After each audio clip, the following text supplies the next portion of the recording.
title, The Feather That Fell from the Moon, for the child who sees what others miss. No one saw it fall. Not the owls perched like statues in the rafters, not the fox weaving through the hedgerow, not even the wind, which usually noticed everything. But sometime between yesterday and now, a single feather drifted down from the sky and landed in the middle of Mira's garden. It was waiting on the stone path when she opened the back door, barefoot and curious, just past midnight. The feather was long and white, but not white like snow or milk. It shimmered, the way moonlight does when it dances on water. It felt warm, though no sun had touched it. Mira bent down and picked it up.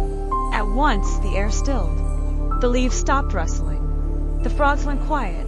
Even the stars held their breath. Then the feather moved. It twitched in her hand, then lifted just slightly, tugging her fingers toward the far hill beyond the garden wall. Mira hesitated. She was only 8 after all. But something deep inside her, older than 8, older than anything, stirred. It wasn't fear. It was something like remembering. She tiptoed through the grass, the feather guiding her like a compass. The world was silver. Trees whispered in a language too old for clocks. Fireflies rose and circled, not aimless but arranging themselves, lighting her way like tiny lanterns. When she reached the hill, the sky shifted. The moon, which had been quietly round and far, began to change. It grew brighter, closer, and then, without warning, it became a door.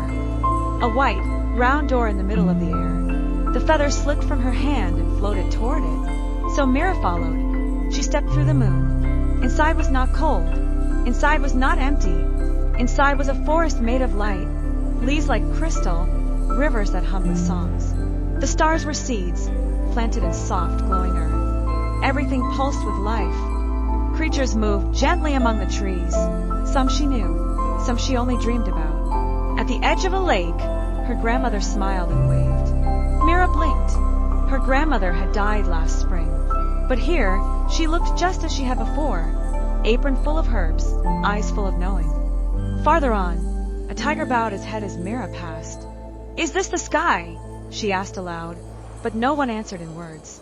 They didn't have to. In the center of the forest stood a girl. She looked just like Mira, only taller, braver, and glowing like the edge of a flame. "You're ready," the girl said, placing a satchel into Mira's arms. It was full of feathers.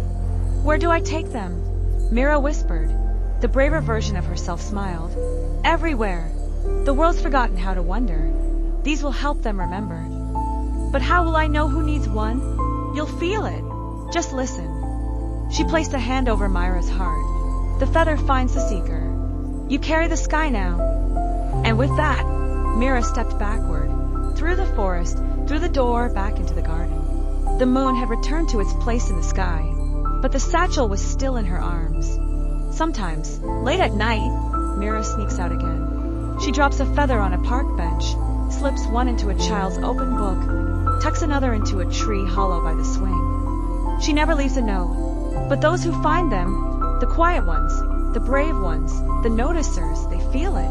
A warm hum in the hand, a pull toward something half remembered, a whisper that says, "There is more to this life than they told you."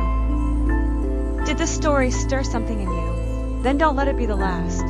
Subscribe now to receive more tales that open secret doors and remind us what we once knew. Stories for the child in your life, and the child still living quietly in you.